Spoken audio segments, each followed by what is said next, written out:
예, 우리 함께 제창하고 시작하도록 하겠습니다. 우리 옆 사람 웃는 얼굴로 보시면서요, 우리 서로 사랑하자 하시기 바랍니다. 자, 하나님은 사랑이시라. 우리 서로 사랑하자. 예, 감사합니다. 예. 오늘은 하나님의 때에 드러나는 영광이라는 제목으로 하나님의 말씀을 전하겠습니다. 우리 제목을 함께 읽어보도록 하겠습니다. 시작. 하나님의 때에 드러나는 영광. 먼저 오늘 본문인 하나님의 말씀, 신약성경 요한복음 11장 1절부터 45절의 말씀을 함께 보겠습니다. 요한복음 11장 1절부터 45절의 말씀입니다. 굉장히 긴 본문이기 때문에 제가 몇 절 택해서 제가 봉독하도록 하겠습니다.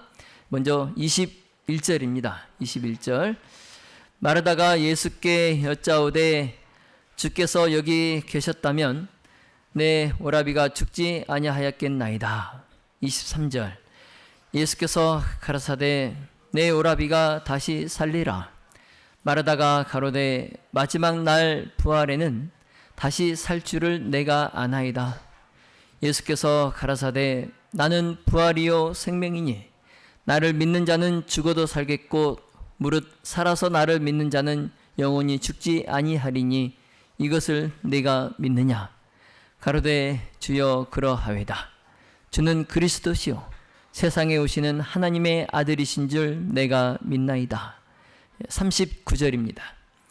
예수께서 가라사대 돌을 옮겨 놓으라 하시니 그 죽은 자의 누이 마르다가 가로되 주여 죽은 지가 나흘이 되었음에 벌써 냄새가 나나이다. 예수께서 가라사대 내 말이 네가 믿으면 하나님의 영광을 보리라 하지 아니하였느냐. 43절. 이 말씀을 하시고 큰 소리로 나사로야 나오라 부르시니 죽은 자가 수족을 배로 동인 채로 나오는데 그 얼굴은 수건에 쌓였더라. 예수께서 가라사대 풀어놓아 다니게 하라 하시니라. 아멘.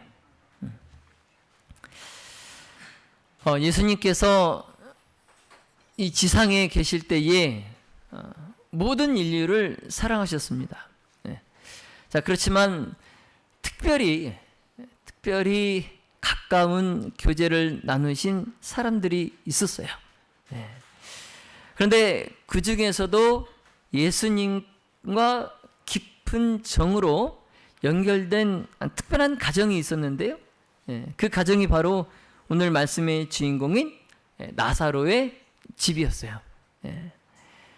나사로는 예수님의 12 제자에 속하지는 않았습니다. 그렇지만 그가 베다니에 살면서 예수님의 각별한 사랑을 받은 제자 중에 한 사람이었어요. 자, 그래서인지 예수님께서 지상에서 공생의 동안에 행하신 가장 큰 이적을 누구에게 베푸셨냐면 바로 이 나사로에게 그 이적을 베푸셨어요. 여러분, 예수님께서 베푸신 이적 중에 가장 큰 이적은 어떤 이적일까요? 물을 포도즙으로 바꾼 이적일까요? 물 위를 걸으신 이적일까요? 보리떡 5개와 물고기 2마리로 5,000명, 7,000명을 먹이신 이적일까요? 어떤 이적이 가장 큰 이적일까요? 예, 그렇죠. 죽은 사람을 다시 살도록 부활시키신 이적. 이게 가장 큰 이적이죠. 근데 그 가장 큰 이적을 누구에게 베푸셨어요? 가장 사랑하는 제자 나사로에게 베푸셨어요. 여러분, 예수님께서는 이 땅에서 단 한 채의 집도 갖고 계시지 않았어요. 자, 때로는 친구들과 또 제자들, 이러한 사람들의 따뜻한 대접에 의지하셔야 했습니다. 예수님은 아무것도 갖고 계시지 않았기 때문에요. 그런데 특별히 피곤하시고 또 때로는 인간적인 어떤 위로가 간절히 필요하실 때, 그리고 바리새인들의 분노와 시기가 또 그 사람들의, 그 바리새인들의 의심의 그 눈초리를 피해서 예수님은 평안한 나사로의 집을 찾으셨어요. 예. 그러니까 인간적인 위로가 필요하실 때에 누굴 찾으셨어요? 어딜 찾아가셨어요? 예, 나사로의 가정, 예, 그 가정을 찾아가셨어요. 그리고 이제 무엇보다 예수님께서 나사로의 가정을 특별히 찾으신 이유가 있어요. 예, 그 이유가 그 가정에 가면 그들이 예수님의 말씀을 이해하고 또 그 말씀을 귀하게 간직하였기 때문에 예수님께서 그 가정을 더 찾기를 즐겨 하셨습니다. 자, 그래서 예수님은 자주 나사로의 가정을 찾으시고 또 그 가정에서 하늘의 교훈을 그들에게 나누어 주셨습니다. 자, 이와 같이 예수님은 언제나 하늘의 말씀을 받아들이는 사람들에게 풍성한 축복을 베푸시기를 기뻐하셨어요. 자, 그래서 우리 무등 가족 모두가, 정말 우리 무등교회의 가정들도 이 나사로의 가정처럼 예수님이 가까이 머무시기를, 또 예수님께서 즐겨 찾기를 원하시는 그러한 가정이 되기를 소망합니다. 그러한 가정이 되기 위해서는 어떻게 해야 된다고요? 예수님께서 즐겨 찾으시는 가정이 되기 위해서 어떻게 해야 됩니까?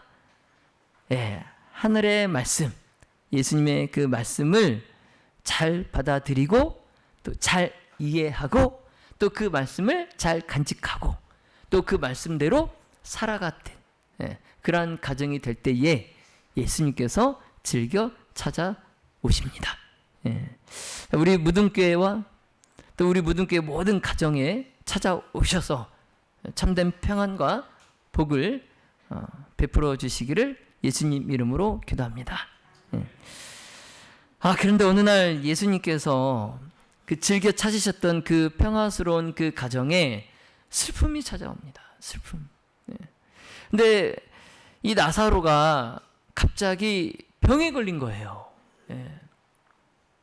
그래서 그 누이들이 예수님께 사람을 보냅니다.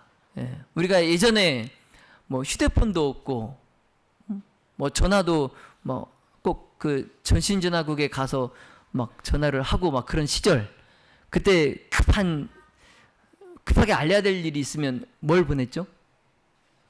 전보. 전보. 여러분 기억나세요? 전보. 요즘 참 얼마나 세상이 참 편합니까? 그쵸? 수천 명, 뭐 수만 명에게도 카톡으로 그냥 한 번만 딱 보내면 그 많은 사람들에게 몇 초, 뭐 1초도 안 돼서 다 가잖아요, 소식이. 근데 옛날엔 막 전보를 보냈어요, 전보. 며칠 만에 갑니까? 광주에서 서울로 전보를 보내면 며칠 만에 갑니까? 하루 만에 갑니까? 장로님 며칠 걸렸어요? 하루 만에도?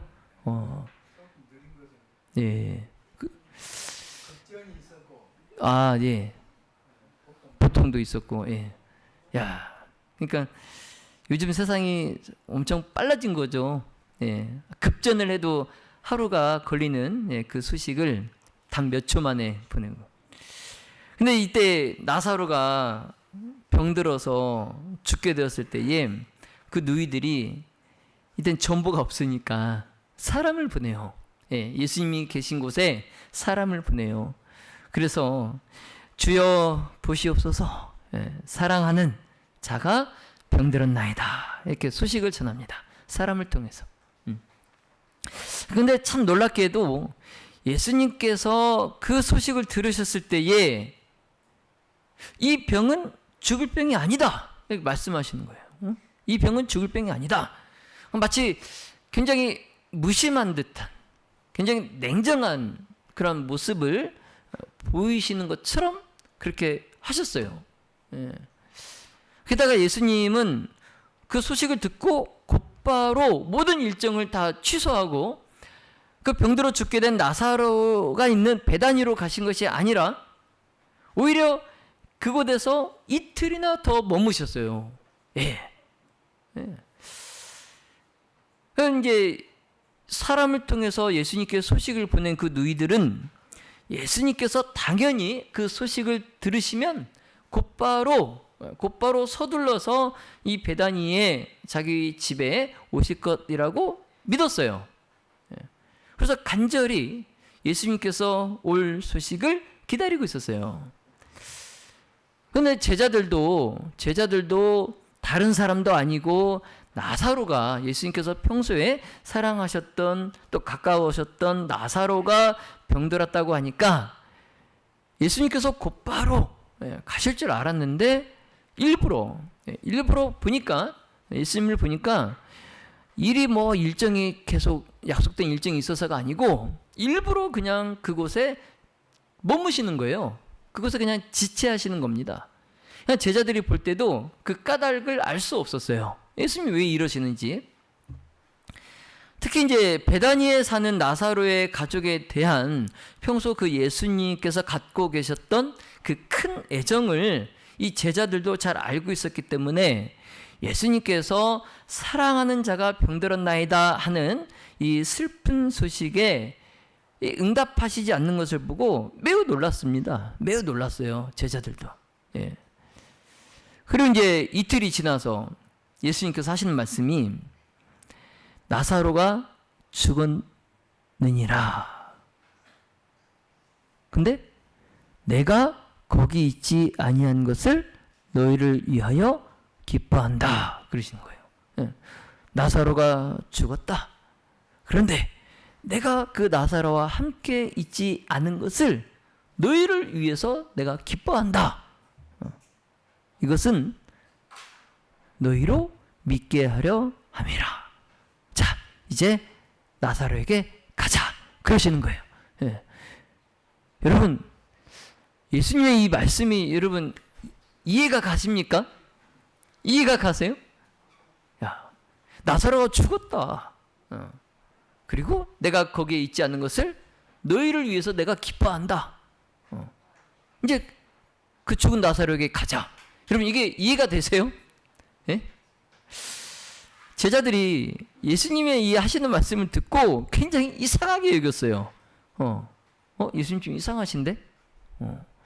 무슨 말씀이시지? 여러분, 예수님께서 과연 고통받는 그런 그 친구의 가정을 일부러 피하셨을까요? 예? 그 사랑하는 그 친구의 가정을 일부러 이틀이나 그곳에 머무시면서 고의로 그걸 피하셨을까요? 제자들이 생각할 때에 그런 예수님은 참 이상했어요. 평소와 같지 않은 거예요. 예. 참 언뜻 볼 때에 마리아와 마르다 그리고 죽어가는 나사로, 이들은 예수님께 마치 버림받은 것처럼 보였어요. 예. 아, 마리아와 마르다 그리고 저 병들어 죽어가는 나사로는 예수님께 버림받았다. 누가 봐도 딱 그렇게 보여요. 예. 그렇죠? 이걸 우리가 어떻게 받아들이고 어떻게 이해해야 될까요? 예? 예. 내 상황이 지금 나사로의 상황이에요. 예? 내가 얼마나 지금까지 예수님을 열심히 믿고 따르고 예수님께서 하라고 말씀하신 대로 다 순종하면서 그렇게 신앙을 해왔는데 내가 지금 병들어 죽게 됐는데 내가 예수님께 버림받은 그런 느낌이 들 때 여러분 어떻게 이걸 받아들이시겠습니까? 예. 엘렌 화이트는 시대의 소망에서 이렇게 말씀하세요. 예수님께서도 나사로가 죽었느니라고 제자들에게 말씀하실 때에 말할 수 없는 고통과 괴로움을 맛보셨다. 예. 그러니까 예수님께서 아까 이상한 말씀을 하셨을 때 나사로가 죽었다. 내가 그곳에 있지 않은 것을 너희를 위하여 기뻐한다. 그 말씀을 하셨을 때에 예수님도 말할 수 없는 고통과 괴로움을 맛보셨다는 거예요. 예. 그러면 도대체 왜 예수님은 그렇게 행동하셨는가라는 것이죠. 그 소식을 듣고 곧바로 베다니에 가서 나사로를 죽지 않도록 그 병에서 고쳐주시지 않고 왜 그곳에 이틀을 더 머무시고 나사로가 죽은 다음에 그곳에 가셨냐는 거예요. 엘렌 화이트는 그것은 그렇게 하신 것은 예수님께서 베다니에 있는 사랑하는 나사로의 그 가족만을 생각하지 않으셨기 때문이다 라고 또 설명합니다. 예수님께서 곧바로 나사로를 살리기 위해서 가시지 않고 그곳에 더 이틀을 머무시고 나사로가 죽은 뒤에 그곳을 가신 이유, 그 이유는 나사로의 가족만을 생각하지 않으셨기 때문이라는 거예요. 자, 다시 말씀드립니다. 예수님은 제자들의 교육도 생각하셔야 했어요. 나사로의 가족만 생각하시지 않고 지금 예수님과 함께하는 이 12 제자의 교육도 생각하셔야 했어요. 그리고 그 나사로의 주변에 있는 그 유대인들의 교육을 위해서도 예수님께서 나사로를 죽도록 허락하셨다는 것입니다. 왜냐하면 만일 예수님께서 나사로를 병에서 즉시 고치셨더라면, 그래서 나사로가 그 병 때문에 죽지 않도록 하셨다면 예수님의 신적인 신분, 지금 예수님은 누구의 아들이십니까? 하나님의 아들이시죠. 그 예수님의 신적인 신분, 그 하나님의 아들이신 것, 그리고 메시아이신 것, 세상 사람들을 구원하실 메시아이신 것을 가장 명확하게 증거하는 그 이적을 행하실 수 없었기 때문이라는 거예요. 쉽게 말씀드릴게요. 병에 걸린 나사로를 죽지 않도록 그 병에서 고쳐주시면 예수님께서 하나님의 아들이신 것과 또 메시아이신 것, 구주이신 것을 증거하는 그 이적을 행할 수 없기 때문에 그래요. 예수님께서 하나님의 아들이신 것과 메시아이신 것을 명확하게 증거하는 행위는 뭘까요? 병을 고쳐서 죽지 않도록 하는 걸까요? 병에 걸려서 죽은 사람을 다시 살려내는 것일까요? 어떤 것일까요? 하나님의 아들이신 것을 명확하게 증거하는 것은 죽은 나사로를 다시 살리시는 거예요.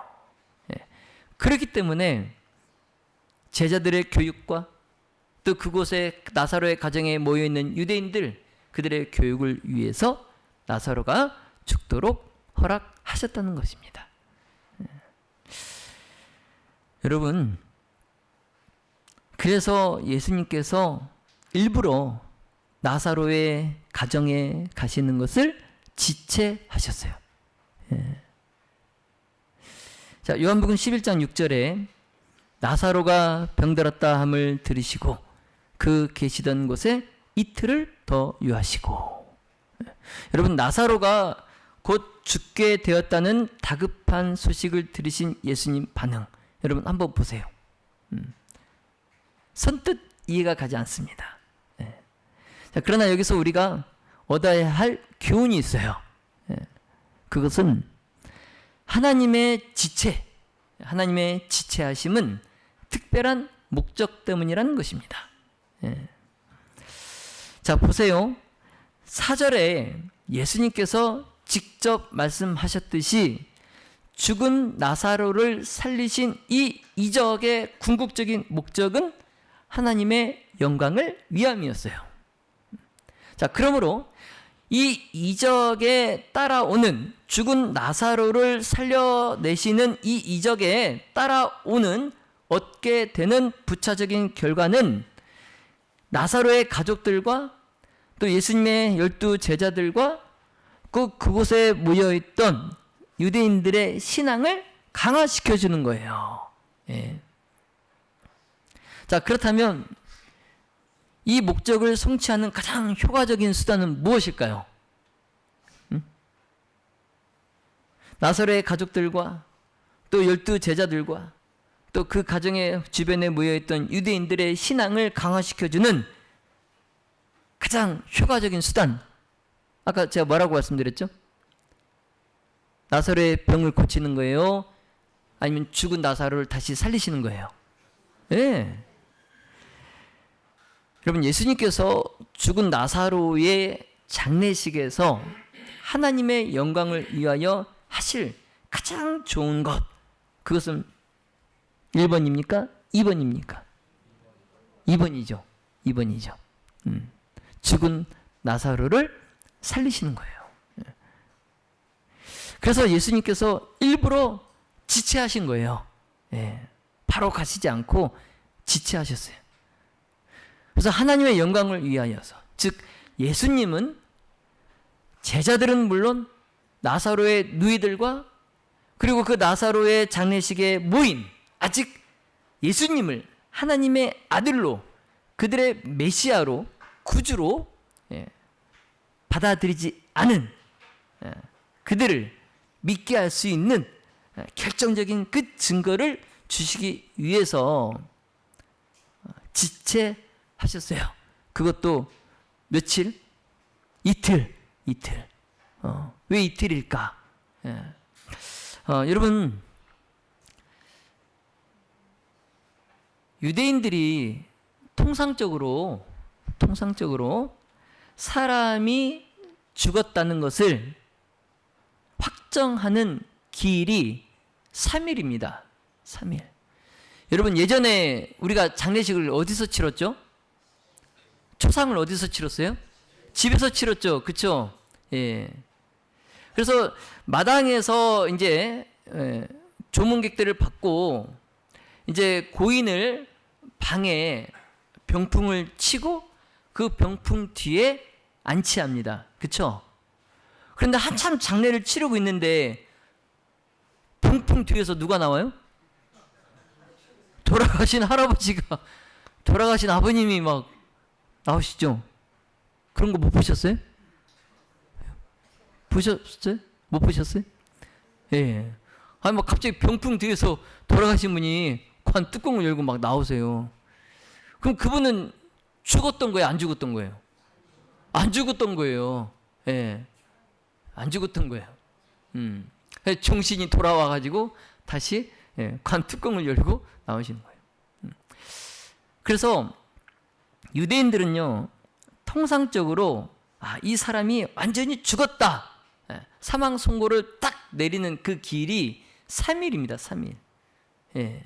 그래서 3일이 지나기 전에는 이 사람은 죽은 거예요? 안 죽은 거예요? 안 죽은 거예요. 예. 그러니까 사람이 죽어서 관에 안치하고 초상을 치르고 하루를 초상을 치르고 이틀을 초상을 치러도 아직 3일이 안 지났기 때문에 이 사람은 죽은 거예요? 안 죽은 거예요? 관 속에 누워있지만 죽었어? 안 죽었어요? 안 죽어. 죽은 사람으로 간주를 안 해요. 예. 그래서 예수님께서 그 3일, 이 사람은 확실히 죽었다라고 확정 짓는 그 3일이 지나서 그 다음날 4일째, 나흘째에 베다니에 오신 거예요. 이해가 되십니까? 자, 여러분, 예수님께서 만약에 나사로가 죽은 지 이틀째에 그곳에 가셔서 나사로를 살리시면 유대인들이 죽은 나사로를 예수님께서 살리셨다고 믿어요, 안 믿어요? 왜? 죽은 지 이틀 됐을 때는 이 사람이 죽은 거야, 안 죽은 거예요? 안 죽은 거야. 그래서 예수님이 죽은 지 이틀이 된 나사로를 살리셔봤자 유대인들은 안 믿어요. 왜냐면 죽지 않았으니까. 그래서 예수님께서 그 3일, 사망을 확정짓는 그 3일, 그 3일이 지나고 그 다음날 하루 더 지나서 사흘째, 나흘째에 나사로를 살리신 거예요. 그럼 유대인들이 할 말이 있어요, 없어요? 완전히 죽은 자를 살리신 거예요. 그쵸? 여러분, 우리가 매일 하나님께 기도를 드립니다. 기도를 드려요. 때로는 다급해서 신속한 기도 응답이 필요할 때가 있어요. 정말 급한 기도의 응답이 필요할 때가 있어요. 그런데 그런 때에도 기도 응답이 없을 때가 있어요. 자, 그러나 여러분, 그렇다고 해서 낙심하지 마시기 바랍니다. 그럴수록 하나님의 그 지체하심은 예수님께서 나사로를 일부러 지체하신 것처럼 특별한 목적 때문이라는 것을 기억하시기 바랍니다. 여러분, 인간의 극한 상황은 하나님의 기회입니다. 믿음은 기다리는 인내를 요구합니다. 하나님의 일에는 언제나 최적기가 있습니다. 그래서 이것을 믿고 믿음으로 인내하시면 하나님의 때에, 하나님의 최적기에 응답이 있을 줄로 믿습니다. 자, 그러므로 우리는 하나님의 그 때를 기다려야 돼요. 그 때를. 여러분, 25년이 지체된 그 이삭의 탄생, 그 180년이 넘도록 지체된 이 재림, 이 모두 하나님의 섭리가 있습니다. 여러분, 우리는 장례식에 죽은 자를 주문하러 가지만 예수 그리스도는 죽은 자를 살리러 오십니다. 요한복음 11장 11절에 우리 친구 나사로가 잠들었도다. 그러나 내가 깨우러 가노라. 아멘. 여러분, 하나님의 기억법 아십니까? 하나님의 기억법. 자, 사람이 잊을 때 하나님은 기억하십니다. 사람이 살다가 고통이 견딜 수 없을 만큼 극심하면 하나님께서 그에게 혼수 상태를 준비하셔요. 그리고 그에게 잠을 주십니다.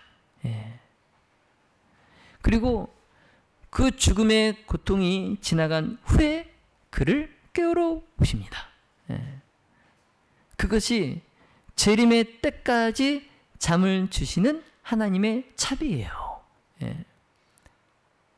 그래서 사람은 잠을 자면서 그 고통에서 놓입니다. 전에 며칠 전에 우리 김신옥 지사님 또 여러 우리 지사님들하고 차를 타고 가면서 이제 이야기를 했는데, 그 사람이 죽을 때요, 연세가 많이 드셔서 얼굴에 그렇게 주름이 많으셨던 분이 돌아가시면, 그래서 입관할 때 그 얼굴을 보면 애기 피부처럼 그 주름이 싹 사라지고 정말 가장 좋을 때 그 얼굴이 보인다고 그러시더라고요. 그래서 왜 그렇죠? 그랬더니 이제 죽으면 모든 근심과 걱정 다 이제 해방돼서 가장 편안한 상태가 되기 때문에 그 시름에서 놓여서 얼굴이 쫙 펴진다고 그래요. 근데 여러분, 우리는 성경에서 죽음을 잠으로 말씀하죠. 그래서 사람이 잠을 자면 그 고통에서 놓입니다. 평생을 그를 힘들게 했던 그 문제에서 비로소 놓여서 가장 평안한 잠을 자요. 잠을 잡니다. 그러면서 그와 동시에 그의 기억도 사라져요. 여러분, 우리가 밤에 잠을 자면, 그리고 그 다음날 일어나면 여러분 기억이 있어요, 없어요? 없어요. 밤에 내가 깨면 모를까? 내가 자다가 깨면 모를까? 한 번도 안 깨고 자다가 아침에 일어나면 밤사이에 무슨 일이 있었는지 기억이 없어요. 그리고 식물 인간이 되어서 20년, 30년을 병상에 누워 있다가 깨어나도 그 20년, 30년 세월 동안 무슨 일이 있었는지 이 사람은 아무 기억이 없어요. 그처럼 사람이 죽어서 잠이 들면 그와 동시에 그의 기억도 사라집니다. 사라져요. 자, 그러나 하나님은 그때부터 그를 기억하십니다. 그 고통에서 그가 해방되고 재림의 때가 되었을 때 하나님은 그를 기억하시고 그를 잠에서 깨우러 오십니다. 여러분 아멘입니까? 아멘. 요한복음 11장 25절로 26절에 예수께서 가라사대 나는 부활이요 생명이니 나를 믿는 자는 죽어도 살겠고 무릇 살아서 나를 믿는 자는 영원히 죽지 아니하리니 이것을 네가 믿느냐? 아멘. 여러분 사망을 패하시고 또 복음으로써 생명과 썩지 아니할 것을 드러내신 예수 그리스도, 그분은 우리가 전할 복음의 주체가 되십니다. 그래서 우리가 10월 14일부터 있을 이 전도회 때에 우리가 이 생명 대신 예수 그리스도의 복음을 전해야 돼요. 예수님은 육신으로 나타나신 부활과 생명이십니다. 또한 예수님은 하나님의 충만한 복된 생명이시고 또 예수님은 전지요 지혜요 전능이요 사랑이시기 때문에 우리의 영생의 원인 또 우리의 영생의 원천이시고 그 셈이 되십니다. 자, 그 예수님이 살아 계시기 때문에 십자가에 돌아가셨지만 3일 후에 부활하셨기 때문에 우리도 그 예수님처럼 또한 부활할 것입니다. 여러분 장례식에 예수님이 계시지 않으면 그곳엔 죽음 외에는 아무것도 남는 게 없어요. 아무것도. 그러나 예수님이 그 장례식장에 계시면 부활과 생명이 보장됩니다. 예수님께서 이것을 깨닫지 못한 마르다의 그 가슴 속에서 소망의 불씨가 다시 타오르게 하신 것처럼 우리 무등교회 가족 모두의 마음속에 이 소망의 불씨가 타오르게 하시기를 예수님의 이름으로 기도합니다. 마르쿠스 아울레리우스가 주후 125년에 그가 친구에게 쓴 편지가 발견됐어요. 근데 그 친구가 그 당시에 주후 125년 그 당시에 기독교인들에게 이렇게 편지를 썼어요. 기독교인들에 대해서 그 친구가 기독교인들에 대해서 아우렐리우스에게 편지를 썼어요. 근데 그 편지의 내용이 기독교도들은 그리스도인들은 정말 이해하기 힘든 새 종교 집단입니다. 사람이 죽어도 슬퍼하지 않고 기뻐하면서 그들의 신에게 감사의 예식을 드립니다. 그들은 장례를 위해 묘지로 줄지어 갈 때도 마치 즐거운 소풍이나 가듯 노래를 부르며 감사합니다, 감사합니다 하고 말하며 행진합니다. 이렇게 아우렐리우스에게 그 친구가 편지를 썼어요. 그러니까 이 친구가 볼 때 이 기독교인들은 이상한 사람들이었어요. 여러분 이 편지는요 초기 교회 그리스도인들의 신앙생활을 전해주고 있는 산 증거물이에요. 그 당시에 기독교인들의 신앙 상태, 그들의 믿음의 상태를 보여줍니다. 그래서 이 편지에서도 보듯이 초기 교회 교인들은 부활의 신앙, 영생의 확신을 가지고 살았어요. 이런 말이 있죠. 소크라테스는 철학을 남기고 아리스토텔레스는 과학을 남겼으며 예수는 영원한 생명을 남겼다. 인류에게 주어진 가장 위대한 유산은 하나님의 아들 예수 그리스도가 남기신 부활의 믿음, 영원한 생명이다. 요한복음 11장 43절 큰 소리로 나사로야 나오라 부르시니. 그 화이트 부인은 이 상황을 이렇게 묘사하고 있어요. 맑고 드높은 예수님의 음성은 죽은 자의 귀를 꿰뚫었다. 예수님께서 말씀하실 때의 신성은 인성을 통하여 번쩍거렸다. 여러분, 살아있을 때 하나님의 아들의 음성을 들은 사람만이 부활의 때에 그 부르시는 귀에 익은 말씀을 들을 수 있습니다. 여러분. 자, 그러므로 그리스도를 소유한 사람만이 부활에 참여할 수 있어요. 내가 죽어서 잠들어 있는데 나를 깨우는 그 예수님의 음성을 내가 들어야 일어납니다. 그런데 예수님의 그 음성을 듣지 못하면 일어날 수 없어요. 생명의 부활에 참여할 수 없어요. 근데 그 부활의 때에 부르시는 그 귀에 익은 말씀, 그 음성은 내가 살아있을 때 하나님의 아들의 음성을 들어 내가 부활의 때에 그 음성을 알아들을 수 있는 거예요. 여러분, 예수님께서 이 땅에서 부활시키실 때는 언제나 그 개인의 이름이나 특별한 호칭을 쓰셨습니다.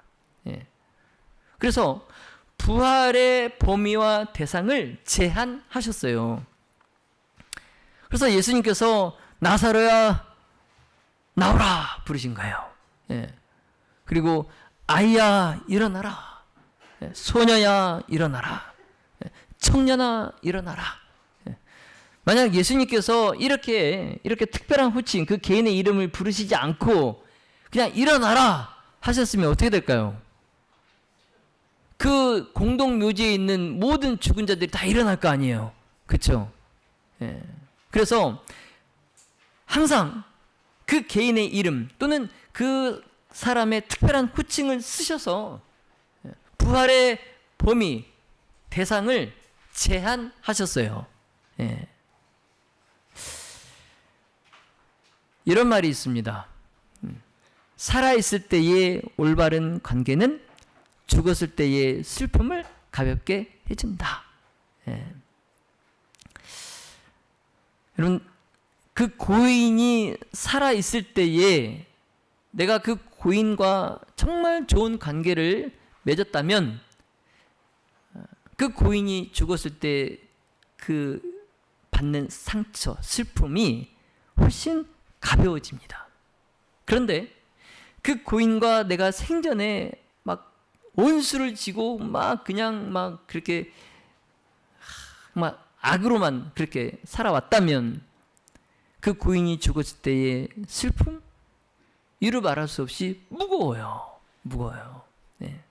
내가 잘해줄 걸. 그렇죠.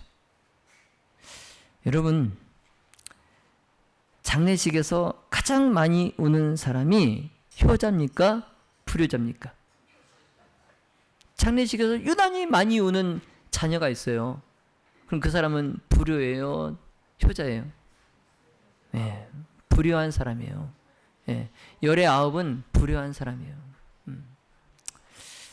안타까워서 후회돼서 이제 우는 거겠죠. 이렇게 가실 줄 알았으면 진즉에 내가 용서하고 잘 해주고 그랬을 걸. 이제 후회의 눈물이죠. 여러분, 예수님과 나의 관계, 여러분 살아있을 때 예수님과 좋은 관계를 맺으시기 바랍니다. 이제 말씀을 정리하겠습니다.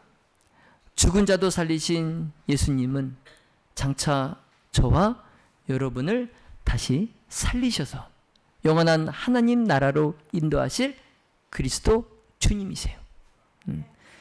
자, 그러므로 그 주님과 내가 동행하면서 살아있는 동안에 내 믿음을 굳게 하고 나를 위해서 준비하신 하늘집에 이를 때까지 우리 예수 그리스도께 충성하시기를 간절히 바랍니다.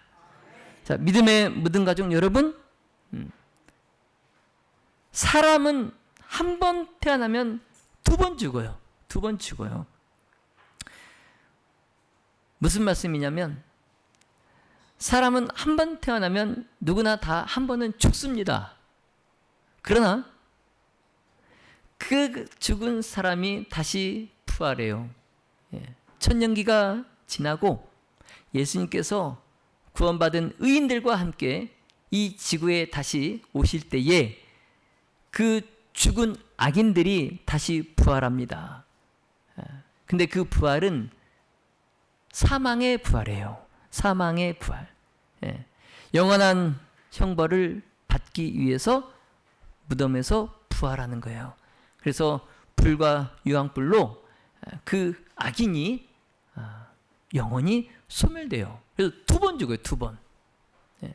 그런데 거듭 태어나면 우리가 침례를 받고 예수님을 나의 구주로 영접하면 그 사람은 한 번만 죽어요. 한 번만. 왜냐하면 죄의 싹은 사망이기 때문에 이 세상에 태어나면 누구나 다 한 번은 죽습니다. 의인이어도 다 죽어요. 그러나 예수님께서 재림하실 때에 그 사람을 생명의 부활로 일으키십니다. 그래서 영원히 죽지 않아요. 그래서 그 의인은 거듭난 사람, 침례를 받고 거듭난 사람은 한 번만 죽어요. 물론 한 번도 죽지 않을 수 있어요. 뭐냐면 내가 살아있을 때, 내가 예수님을 신실히 믿고 있을 때, 살아있을 때 예수님께서 재림하시면 내가 죽음을 맛보지 않고 죽지 않고 예수님을 영접할 수 있어요. 여러분, 한 번 죽고 싶습니까? 두 번 죽고 싶습니까? 자, 두 번 죽고 싶으시면 손 들어보세요. 아유, 하나님 두 번 죽고 싶어요. 욕심도 많네. 욕심이 많아. 한 번만 죽어요, 한 번만. 하랑이는 한 번도 안 죽고 예수님을 맞이할 수 있어요. 나이가 어리기 때문에. 여러분, 우리 모두 예수 그리스도를 내 주로, 나의 구주로 시인하고 또 하나님께서 예수 그리스도를 죽은 자 가운데서 살리신 것을 믿으시기 바랍니다. 여러분, 하나님의 율법, 하나님의 십계명은 행위를 요구하지만 하나님의 창조와 부활, 구원은 믿음을 요구한다는 것을 꼭 기억하시기 바랍니다. 우리는 그 믿음을 가지고 예수 그리스도께서 이미 이루어 놓으신 그 구원을 우리가 다 받으시기를 예수님의 이름으로 축원하며 말씀을 마치겠습니다.